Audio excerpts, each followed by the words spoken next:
Penyebaran sejarah dari tanah kuno. Pembuatan kertas. Penyebaran sejarah dari teknik kuno.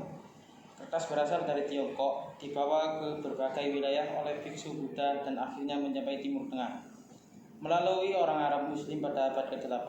Orang Eropa Kristen mempelajari pembuatan kertas pada abad ke-12 dengan kesalahpahaman mengenai asal-usulnya. Pada abad ke-16, kertas Cina ditemukan oleh orang Eropa dan bersama dengan percetakan mengaruhi budaya tulis global serta berbagai aktivitas sejarah kertas memiliki dampak yang signifikan dalam mengubah dunia. Penyebaran awal pembuatan kertas. Kertas adalah produk serat selulosa yang dibentuk dengan air dan dikeringkan. Proses pembuatan kertas memerlukan selulosa dari tanaman atau limbah tekstil, air, dan saringan. Kemarihan dalam membuat kertas berkualitas penting, meski berbagai bahan dan proses dapat digunakan meskipun kondisi hangat dan kering. Pembuatan kertas dapat dilakukan di iklim dingin dan lembab. Pada akhir abad ke-8, kertas mulai diproduksi di Baghdad dan menyebar di seluruh wilayah, menghasilkan papirus dan kulit sebagai bahan tulisan. Meskipun papirus dan kulit fleksibel telah digunakan dalam penulisan selama ribuan tahun, pengenalan kertas dari Timur Tengah menyebabkan pergeseran dalam bahan tulisan. Menggunakan papirus masih berlanjut di Eropa dan Byzantium abad tengah selama beberapa waktu. Namun persediaan papirus mulai menipis seiring penyebaran kertas, yang kemudian menggantikan papirus secara luas. Pada abad ke-13, produksi papirus di Mesir hampir terlupakan karena lebih banyak fokus pada pembuatan kertas. Geografi budaya pembuatan kertas. Ketersediaan pendukung budaya pembelajaran buku yang luar biasa di dunia Muslim. Berbeda dengan Eropa Kristen yang masih mengandalkan kulit mahal. Namun faktor budaya mempengaruhi penyebaran membuat kertas di berbagai wilayah dan periode waktu.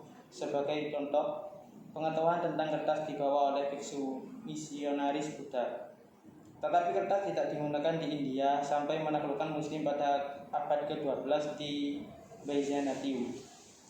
Meskipun pengetahuan tentang kertas salah ada pada abad ke-9, penggunaannya luas baru dimulai beberapa kemudian di Afrika. Di Afrika Barat, Islam diperkenalkan bersama dengan buku, tetapi membuat kertas baru dimulai di abad ke-20, menunjukkan perbedaan dalam komunitas di Muslim di wilayah tersebut. Adaptasi spasi dalam teknologi pembuatan kertas. Proses pembuatan kertas melibatkan kertas lebih lanjut. Lembaran kertas ditekan untuk menghilangkan air dan dijemur atau digantung untuk mengering.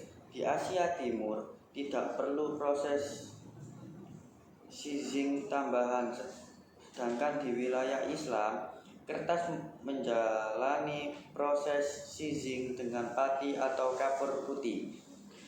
Proses sizing dilakukan dengan mengoleskan bahan ke kertas dan kemudian dihaluskan pada kedua sisinya. Gelatin digunakan sebagai alternatif untuk sizing oleh membuat kertas Itali karena dapat menghambat pertumbuhan mikroorganisme pada kertas dan memberikan kertas yang lebih keras serta tahan terhadap pena burung hantu. Kertas Eropa yang dibuat sebelum tahun 1500 dirancang untuk meniru perkamen dengan ketebalan yang lebih besar dan kandungannya gelatin serta kalsium yang lebih tinggi dibandingkan dengan kertas yang telah dibuat di kemudian, karena awalnya dibuat untuk memenuhi kebutuhan penulis daripada pencetak. hubungan dan kemunduran pembuatan kertas Arab. Efisiensi pembuatan kertas Eropa menguasai pasar, menurunkan industri kertas Arab. Tanda air pada kertas Italia digunakan dalam dokumen di Mediterania sejak 1350. Beberapa tahun Muslim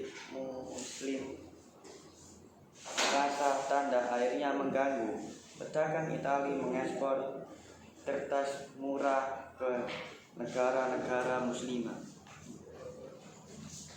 Sementara jelas yang lebih baik diekspor di tempat lain. Industri pembuatan kertas di Suriah mengalami kemunduran ketika pembuatan kertas Eropa mulai mengekspor produk mereka di Timur Tengah. Pada abad ke-16, kertas Prancis dan Italia mendominasi di Mesir. Kairo hanya menjadi titik redistribusi ekspor kertas Eropa ke wilayah Arab dan Nubia pada abad ke-18. Kesimpulan, paparan ini menunjukkan bahwa sejarah geografi kertas dan pembuatan kertas jauh lebih dari sekedar sejarah bahan dan teknologi. Sering dengan penyebaran dan pengadopsian oleh berbagai masyarakat di berbagai wilayah. Kertas memberikan kemungkinan yang mendorong peralihan dari budaya lisan ke budaya tertulis dan pengembangan berbagai sistem notasi, baik dalam hal bahasa, matematika, transaksi, komersial, musik, atau gambar, dan menyesuaikan arsitektural. Ini juga berhubungan dengan penemuan dan penyebaran buku dan gambar cetak. Dalam singkatannya, kertas membuka era baru peradaban, era yang kita jalani sekarang. Namun, penelitian lebih lanjut mengenai topik ini harus ditunda untuk studi lain.